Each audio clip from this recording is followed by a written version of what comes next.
Hey there. Alright, so I've been inside all day long and I want to do this video now, but we're gonna go outside. Go on a little walk. I asked for questions and Regan, aka the-troubadour, asked which John Green book she should read first. Over the last week I made Regan a nerd fighter, yay! And so now, like a good proper nerd fighter, and without prompting, she's like, which book should I read? It's very Friday of her, very Rebecca Black. This is hard. He has 3 books. I have read 2 of his 3 books.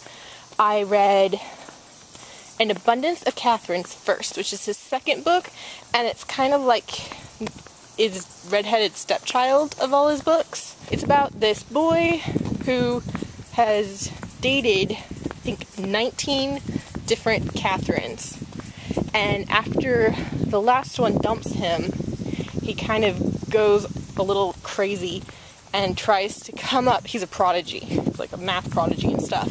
And so he tries to come up with this equation to predict how a relationship will work out. And so him and his best friend load up, and they end up, I think it's like Gutshot, Tennessee, or something like that. It's an awesome name for a town. And so then they just kind of run around there for a while. And you'd probably like it because of the math stuff, Regan. That's An Abundance of Catherine's. His first book, Looking for Alaska, is the one I haven't read yet. Everyone loves it, and there's some spoiler at the end, which I don't think I know, which would be really impressive, because you know what, Tumblr? Because I know Tumblr's gonna see this. You totally just ruined who River Song was for me this morning. I did okay last night, and then I got on this morning, and people were like, ah, and I was like, oh, so that means she's, shit, I know who she is now, and I'm really, really upset about that. I haven't read Looking for Alaska, but I see lots of quotes from it. People quote it a lot. I kind of have put it off because it's like, if there's one more John Green book I haven't read, then I have something to look forward to in life. So I haven't read that one yet. And then his most recent book, Paper Towns, was New York Times best-selling.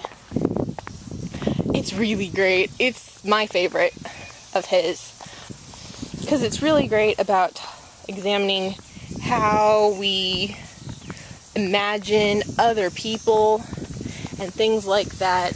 And I think that's just it's a cool question and cool thing to examine, and the idea of what paper towns actually are, and it's lots of good philosophical stuff in there.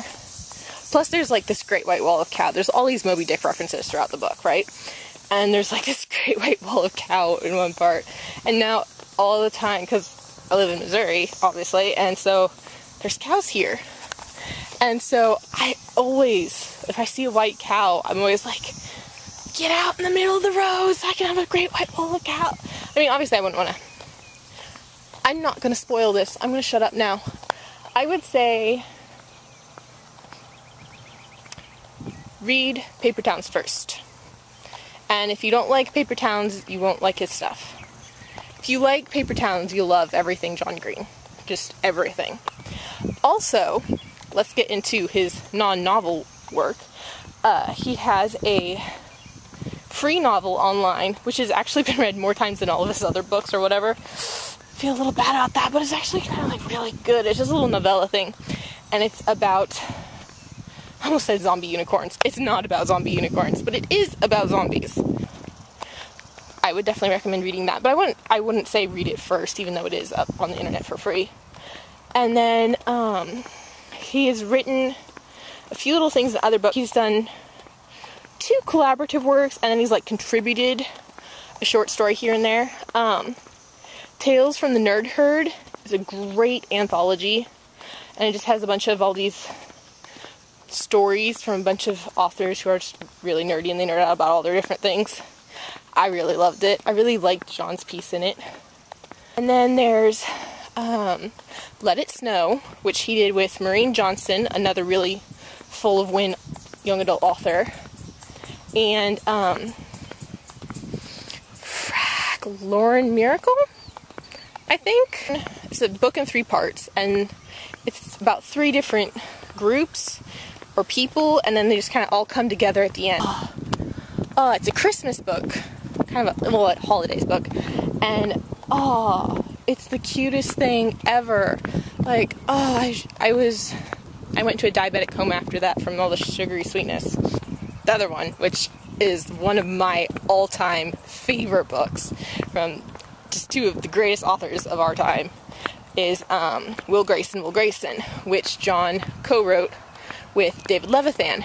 And Will Grayson is just tops. It has so many great questions in it, lots of great stuff about friendship that I really love reading it. I am by the creek, and they get like water moccasins and copperheads down here all the time, and I really don't want to get bit today, but this is kind of like asking for it, walking along the creek side. But oh, I'm gonna cross now. Ready for this? I did it! I would say read Paper Towns, then read in whatever order you like, but definitely make Will Grayson a priority, because it is awesome. I really, really love Will Grayson. We'll have to like read Looking for Alaska together sometime, because I really do intend to read it someday. I just can't bring myself to give it up. We are down. Something just jumped in there. We are down at the spring. What just jumped in there? I mean, I'm sure it was a frog. But holy crap, that was scary. Okay. Well, I'm going to go now. I will see you later, Internet, and Regan, and have a good day.